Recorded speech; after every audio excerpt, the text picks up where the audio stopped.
Swayam Prabha. Digital India. Educated India.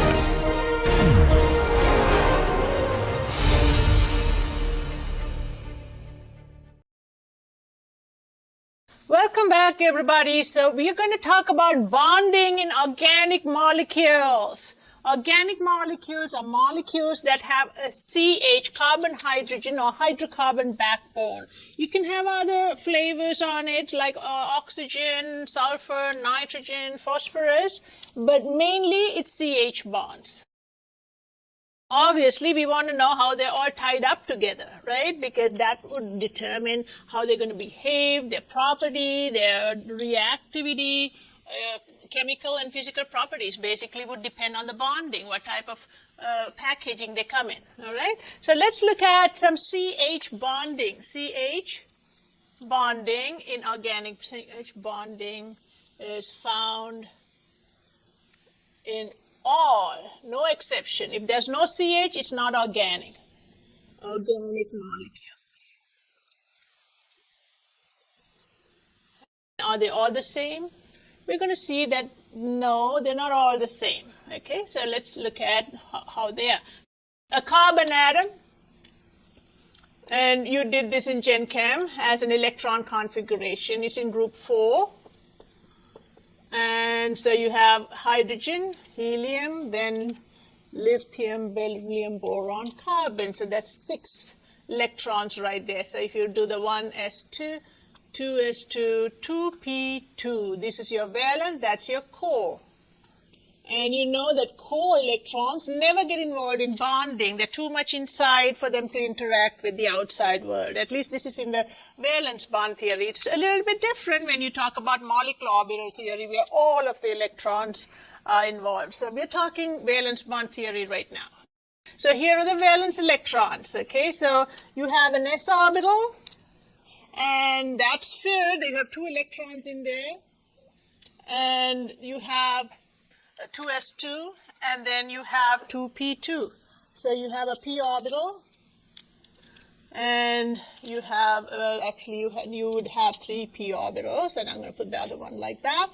But over here, you are going to have s2, that means they're paired, so 2 electrons here are paired, and in the p2, you are going to have them single, because that's Pauli's exclusion principle and Hund's rule. They all say that you have to go singly first, and then you pair, and you have to fill one level before you go to the next level. All those apply.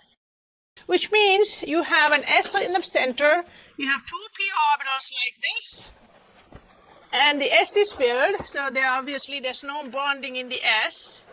You can pretty much make a bond here and here with these 2, which means you can make a bond here and a bond here, right? Which means if you take that, and you know p orbitals are always orthogonal to each other, 90-degree angles, you would have a carbon with 2 bonds like this.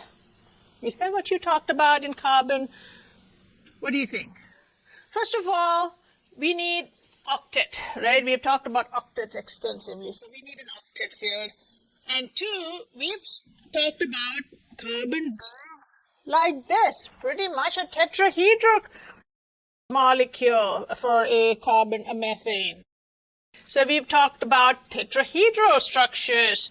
And so how can we have 2 p orbitals making a tetrahedron like that and an s? How? It's not possible because the angles are different, and this is not the same thing as this. How did this become this? So carbon, in order for it to have an octet, should have 4 bonds. So here, if you take this, you have 2s2 and 2p2. So you pair first, then you go up. So you can only put a hydrogen here and a hydrogen here, and it would be a 90-degree angle, and you never see that, never. Well, how can we make 4 bonds with this? Well, everything's got a pair, so how about bumping this up to a higher level. Let's look at that. So again, you're going to take 1s2 again, core doesn't get involved. 2s2 is then going to be passed, and it's going to go up here. Yeah, that's going to let you make 4 bonds.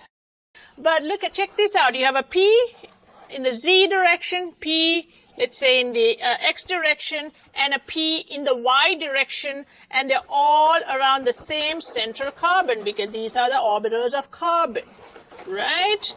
And look at this. You are going to get 90-degree angles here. 90, 90, 90. So if you make a bond or 4 bonds with this, 4 atomic orbitals here, and you're going to have a hydrogen come in, and so now you're going to put these electrons. There's a 2s2, there's going to be 1 here, here, and here in the px, py, and pz orbitals, right? So you would expect that you would get 1, 2, and I don't have enough hands to do this all, and they're all going to be 90-degree angles, and there's going to be 1 in the center in any which direction because it's spherical. So it's almost like a carbon that's got 90-degree angles like this, and then 1 any which way you like because it's spherical. But is that what you see? No, you've seen methane in Gen Chem. It's always very uniform and beautiful like this. So how do you get from here, S and 3P, to here? How do you go from here to here? There's a magic. And that's called hybridization. There's a magic that happens. Hybridization. What does hybridization mean? Hybridization means the molecule throws in 3 p orbitals and an s inside a blender, and then voila, voila, voila, you kind of turn it on, mix it all up, and voila, this comes out. So you mixed the S into the P and the P into the S. So that's mixing, and it's called hybridization. It's like when you make a banana strawberry smoothie, you put them together, and what you get out kind of tastes like banana and a little bit like strawberry. It's got both flavors in there, and it also has similar colors in there, but it's unique. So that's what you get when you do hybridization. So you have an S and a 3p, then go together, and they all become the same uniform orbitals. So now you don't call S and the 3p go in, and you just call it by the parent names, sp3. So here S plus 3p, sp3, but you put 4 orbitals in here, right? And so you're going to get 4 orbitals. So the number of atomic orbitals would be equal to the number of hybrid orbitals always, always. You don't lose anything out there. So here, now you can go in and put those electrons on the sp3 orbital. So each one of this is called an sp3, and it'll have an electron in there. sp3, sp3, sp3, sp3.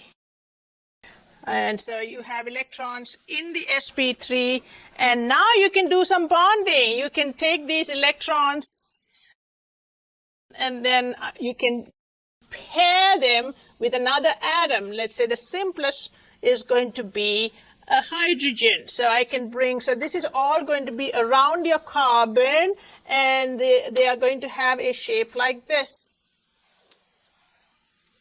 So that's your one sp3, here's another sp3, and these are all same angle and same size.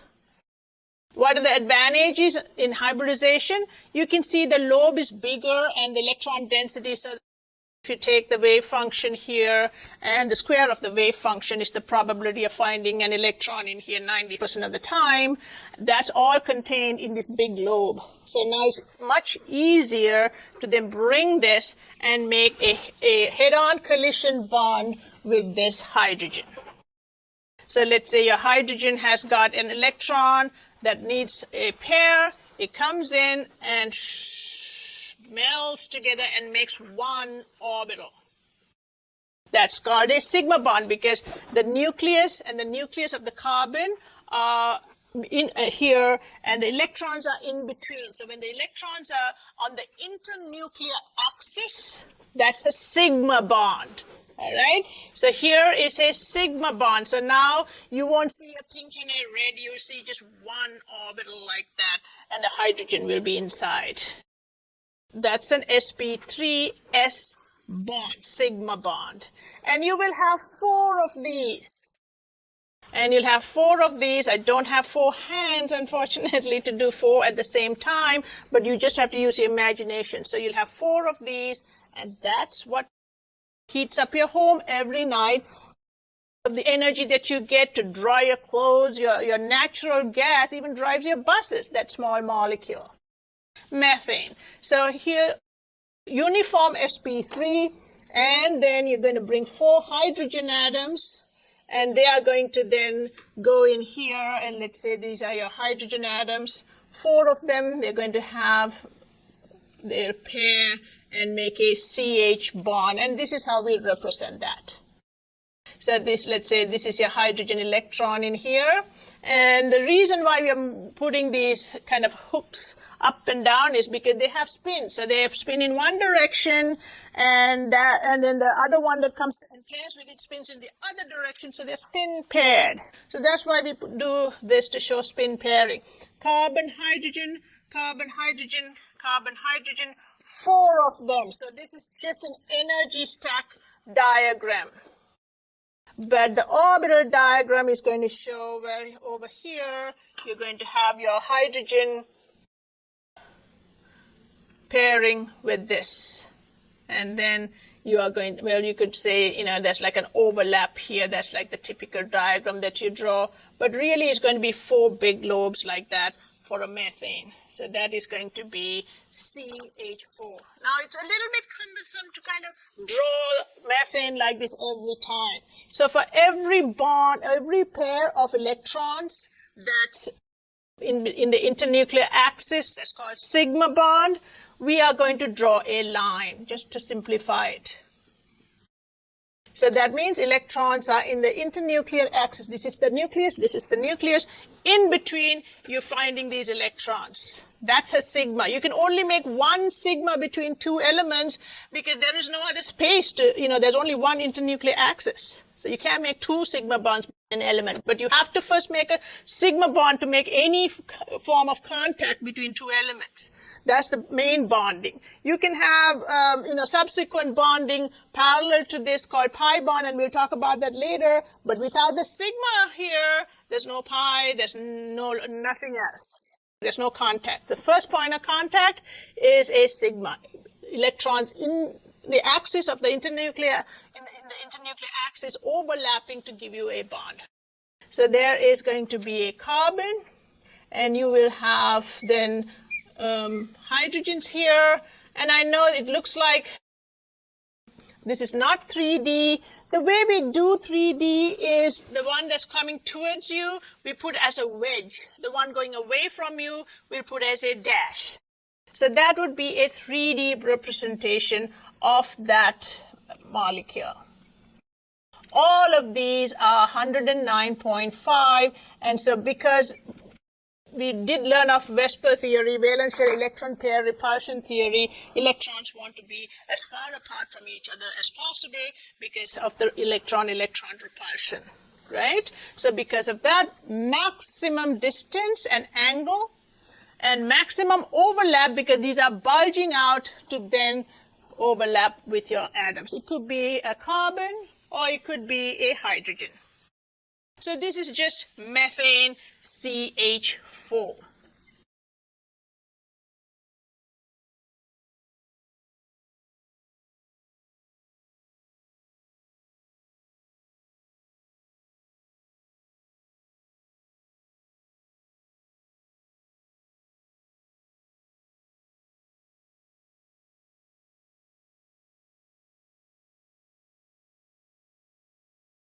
That's the simplest one. Let's look at something a little bit bigger.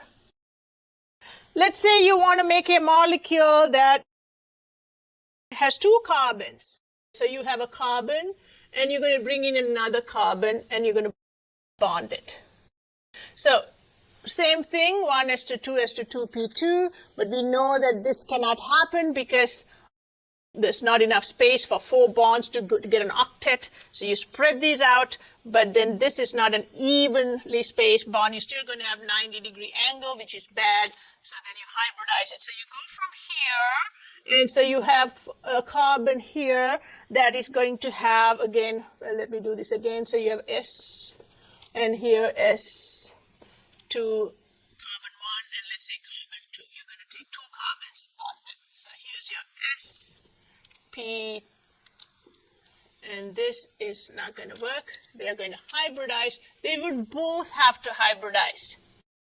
So you can't really take an atomic carbon like this and go with a hybridized carbon. So here, when you hybridize here, you will get, so I'm just going to put hybridize, which means you're just going to turn on that blender, your Kenmore or Ninja or whatever, blend it all up and get, voila, your sp3. So here you are now going to get 4 sp3, and the same thing would have to happen over here for carbon 2. So we're trying to make a bond between 2 carbons instead of just carbon hydrogen like we saw here.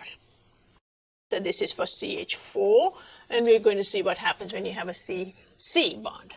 So here are 4 sp3 carbons. This is one, and this is another one. Now you can have all of them hybridized in the same energy, same shape. Now they're much more uniform. Let's say you have 4 electrons in here now, and they are going to be all just like this. When we draw it like this, it doesn't mean those are 4 different orbitals in 4 different places. It just means they're all held together by a central carbon atom. So now this carbon and this carbon will hold hands through an sp3. So you're going to take this and do an sp3. So they'll meld together and make one sigma orbital. So that thin membrane that you see in the middle would actually break, and it's almost like you're mixing the 2 airs or the 2 electron densities inside one orbital. That's a CC bond. So here you're going to take that. So here you would take the carbon here, and the carbon here will share an sp3. In physical reality, it's going to look like this. So you're going to take these sp3 orbitals, and you'll have 2 of them. And so let's see, you're going to take this. I'm going to draw it out like this. And you have, this is C1. And here's another one, and I'm drawing 2 because sometimes when you only draw one, students kind of don't get where the other one went. So that's why I'm drawing 2. And here is that, then 3 of these, okay? So only one of the sp3 orbitals is going with the other sp3. So here's your sp3, they come together and they have a common space. It's like they're mixing in those electron densities. So now you have an sp3, and because it's along the inner nuclear axis, we call it the sigma. What about these guys then? What do they do? Are they just going to sit and watch? What are we going to do with these? Something's got to bond with them. You can put an oxygen, hydrogen, carbon, but you got to put something. So here, these 2 have kind of come together, spin paired, and occupied the sigma. These, we can bring in other things. Just to simplify stuff, I'm just going to bring hydrogen. So you can bring a hydrogen here, and the hydrogen electrons are going to come in and pair with them. So you would need 3 of these, and that's where you would put them, okay? And even though I'm putting it like this, these electrons are going to be all over here. And same here. So this is just going to be 3 hydrogen atoms, atomic hydrogens, and they will come in and take the electrons and pair with them. So here's your hydrogen, hydrogen, and hydrogen, and the electrons are all over here. I'm just going to draw it here. There you go. So now all the orbitals are filled, and this is going to be a very beautiful carbon-carbon bond. It's called ethane, methane, ethane.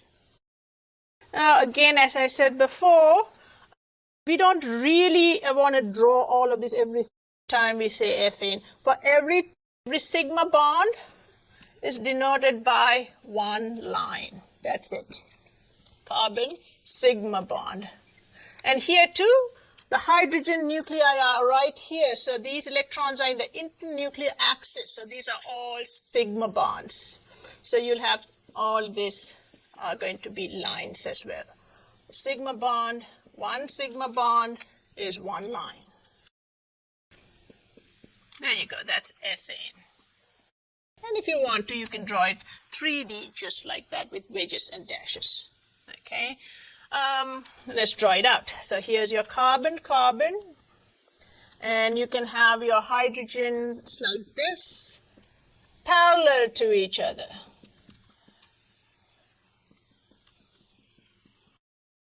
So your carbon, carbon here, and each one of this is parallel.